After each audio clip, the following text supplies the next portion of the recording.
اس نوجوان کا نام موسیٰ تھا۔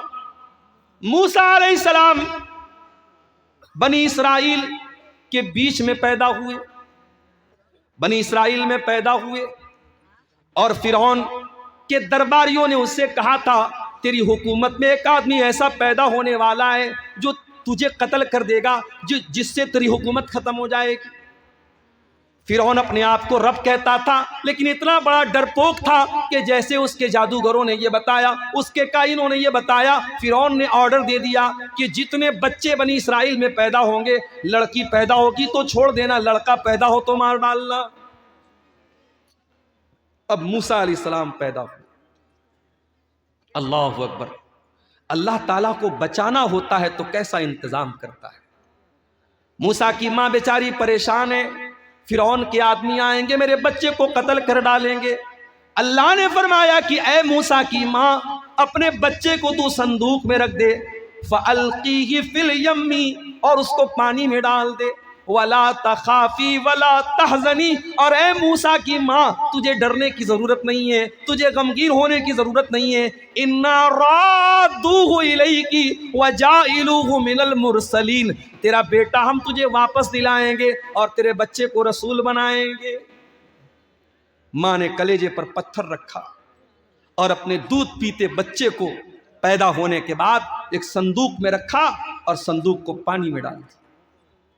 صندوق پانی میں جا رہا ہے، موسیٰ علیہ السلام اللہ کے حکم سے اس صندوق کے اندر پانی میں تیر رہے ہیں، اور موسیٰ علیہ السلام کی جو بہن ہے وہ سائڈ سے جا رہی ہے، وہ دیکھنا چاہ رہی ہے کہ میرے بھائی کے ساتھ کیا ہوتا ہے۔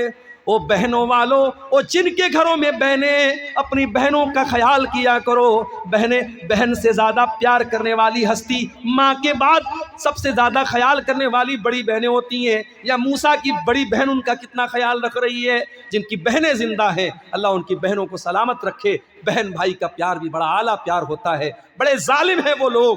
ابھی ایک علاقے میں میری تقریر تھی، ایک مولانا صاحب میرے کان میں آ کے کہنے لگے مولانا ذرا ایک موضوع آپ کو دیتا ہوں، ایک بات بتاتا ہوں، ذرا تقریر میں بولیے گا۔ میں نے کہا کیا بات ہے؟ بولے ماں کا انتقال ہو گیا ہے، جوان بہن ہے، اور بھائی جوان بہن کو ماں کے مرنے کے بعد بیچاری اکیلی ہے، بات بات پہ مارتا اور پیٹتا ہے، ذرا اس پر آپ تقریر میں بول دیجئے گا۔ واللہ بتاتا ہوں بڑی دل کو تکلیف پہنچی کہ آج ایسے بھی ظالم بھائی ہیں جو بہنوں پر ہاتھ اٹھاتے ہیں۔ معاف کرنا میرے پیارے ساتھیوں، بہنیں پیار کی چیز ہوتی ہیں، محبت کی چیز ہوتی ہیں۔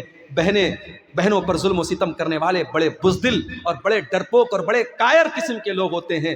موسیٰ علیہ السلام جا رہے ہیں اور ان کی بہن وہ سائڈ سے دیکھ رہی ہے کہ میرا بھائی کہاں جا رہا ہے۔ جب یہ صندوق پہنچا ہے، کہاں پہنچا؟ فرعون کے محل کے پاس پہنچا، اور فرعون کی بیوی نے اپنے برآمدے سے دیکھا کہ پانی میں صندوق جا رہا ہے، تو اپنی کسی لونڈی سے کہا کہ جاؤ ذرا دیکھو صندوق میں کیا ہے۔ صندوق کو کھولا گیا، اس میں خوبصورت سا بچہ ہے، موسیٰ علیہ السلام۔ فرعون کی بیوی نے بچے کو گلے لگایا۔ فرعون کی بیوی بے اولاد تھی۔ فرعون اتنا بڑا آدمی تھا، اپنے آپ کو رب کہتا تھا، مگر اپنی بیوی کو بچہ نہیں دے پایا۔ اپنے آپ کو رب کہتا تھا اور اپنی بیوی کو بچہ نہیں دے پایا۔ ایسے تو رب گزرے ہیں دنیا میں، اپنی بیوی کو اولاد نہیں دے پایا، بے اولاد تھا فرعون۔ تو اس کی بیوی نے اپنے شوہر سے کہا لا تقتلوه عسى ان ينفعنا او نتخذه ولدا، اے میرے سرتاج، اے میرے شوہر، آپ کا آرڈر ہے کہ جہاں چھوٹے بچے پائے جائیں ان کو قتل کر دیا جائے، اس بچے کو قتل نہ کرنا، اس کو ہم اپنا بچہ بنا لیتے ہیں، یہ آگے چل کر کے ہمارے کام آئے گا۔ فرعون بہت بڑا ظالم تھا، کسی کی بات نہیں مانتا تھا، مگر اپنی محترمہ کی بات مان گیا، اپنی بیوی کی بات مان گیا۔ پتہ یہ چلا کہ بیوی کے اندر وہ طاقت ہے جو فرعون سے بھی اپنی بات منوا سکے۔ اس لیے بیوی والوں ہوشیار ہو جاؤ۔ اگر کوئی انسان فرعون سے بھی بڑا ظالم ہوگا تو وہی انسان اپنی بیوی کو ڈھنگ سے نہیں رکھ پائے گا، ورنہ فرعون جیسے ظالم کو بھی پتہ ہے کہ بیوی سے پنگا لینا مناسب بولو بھائی نہیں ہے۔ اور بڑا مشہور لطیفہ ہے کہ ایک صاحب نے، ان کی بیوی بہت پریشان کرتی تھی، ان کو شک کرتی تھی ان کے اوپر، جب کہیں باہر جاتے فون کر کے پوچھنے لگتی کہاں ہیں آپ، کہاں ہیں آپ۔ تو ایک مرتبہ بیوی مائکے چلی گئی۔ اب مائکے جا کر کے بار بار فون کر رہی ہے، کہاں ہیں آپ؟ تو شوہر کہہ رہے ہیں کہ میں گھر پر ہوں۔ تو کہہ رہی ہے کہ کیسے میں مان لوں کہ آپ گھر پہ ہیں؟ ایک کام کیجیے، آپ کچن میں جائیے اور جو مکسر ہے مکسر کو آپ چالو کر کے دکھائیے، تب میں مانوں گی، ویڈیو کال پہ آپ دکھائیے۔ تو شوہر نے جو ہے مکسر کی آواز سنا دی اس کو فون کے اوپر، تو وہ مطمئن ہو گئی کہ چلو ٹھیک ہے، اس کا مطلب کہ شوہر گھر پہ ہے۔ دوسرے دن پھر فون کیا، کہاں ہے آپ؟ کہا گھر پہ ہوں۔ کہا مکسر چلا کے سنائیے، پھر انہوں نے مکسر کو چلا کے سنا دیا۔ تیسرے دن بیوی اچانک سرپرائز دینے کے لیے گھر آئی تو شوہر غائب تھا اور چھوٹا بچہ وہی گھر میں کھیل رہا تھا۔ بولا تیرے ابو کہاں گئے؟ بولے 3 دن سے مکسر لے کے غائب ہے۔ تو بیویوں کو کنٹرول کرنا اتنا آسان کام نہیں ہے۔